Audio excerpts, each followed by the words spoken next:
म्हणजे जाणून बुजून हे डिवचण्याचं ट्विट वाटत नाही का? 100% दुसरं काय काम आहे? एवढीच कामं यांच्या लोकांकडे उरलेली आहेत आणि मला वाटतं की हा भीतीमुळं पोटात उठलेला आगडोंब आहे. कदाचित त्यांना असं वाटत असेल की मला असं वाटतं की यांच्या मनामध्ये का भीती वाटते आहे की आम्ही मराठी शिका ना. जर नुसत्या मराठीच्या मुद्द्यावरती उद्धवसाहेब आणि राजसाहेब एकत्र आले त्याच्यानंतरनं ही बाहेरची पिलावळ जी वळवळ करायला लागली आहे.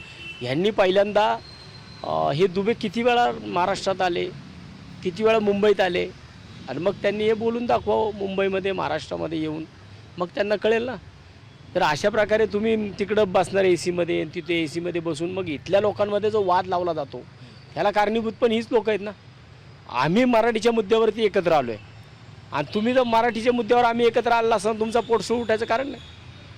त्यांनी अशा प्रकारे बोलताना आपल्या जनतेचे, आपल्या इथं असणाऱ्या लोकांचे, जी लोक व्यवसाय करता इकडे आले त्यांचा पण विचार केला पाहिजे. दुसऱ्या बाजूला त्यांनी थेट असं आव्हान दिलं आहे की हिंदू भाषिकांना तुम्ही बाहेर काढायचं हे करताय, जर तुम्हाला हिंमत असेल तर थेट उर्दू भाषिकांवर का नाही हे करत? बघा, हा प्रांतवार वाद लावायचं काम प्रत्येक ठिकाणी चालू आहे. मला वाटतं की आमचा मुद्दा हा मराठीचा आहे.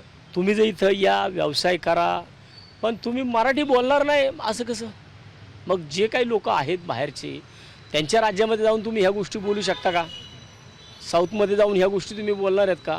मला आज सकाळीच मी एक कोणतरी मोठा उद्योगपती होता, तो वॉकिंग करत होता आणि वॉकिंग करत असताना त्यांनी जो एक लाईव्ह केला होता तो अतिशय मार्मिक लाईव्ह हिंदीमध्ये केला होता. पण त्यांनी हिंदीमध्ये लाईव्ह करत असताना अतिशय मार्मिक शब्दामध्ये त्यांनी सांगितलं होतं की तुम्ही जर इकडं व्यापारी म्हणून आलात, व्यावसायिक म्हणून आलात, तर तुम्हाला मराठी बोललंच पाहिजे. तुम्ही मराठी, तो आपको मराठी सीखना ही पड़ेगा, आप मराठी में बोलना ही पड़ेगा.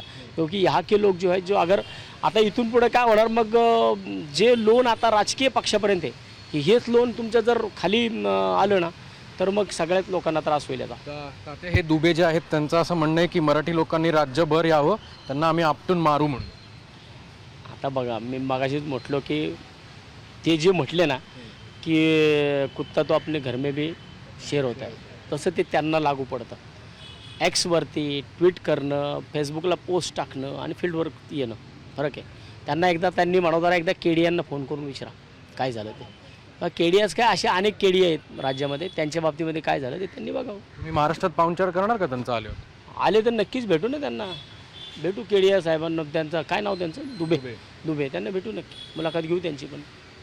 आपण बघू शकतो की दुबे हे जेव्हा महाराष्ट्रात येतील त्यांची मुलाखत घेऊ आणि AC मध्ये बसून जर भाजप लोकांना हे झोंबत असेल तर तुम्ही एकदा महाराष्ट्रात या आणि तेव्हाच आम्ही नक्की त्यांचा पाहुणचार घेऊ, असं खरं तर प्रति आव्हान जे आहे ते वसंत मोरे यांनी केलंय. कॅमेरामन सुमित भोसलेचा अक्षय बडवे, साम TV न्यूज, पुणे.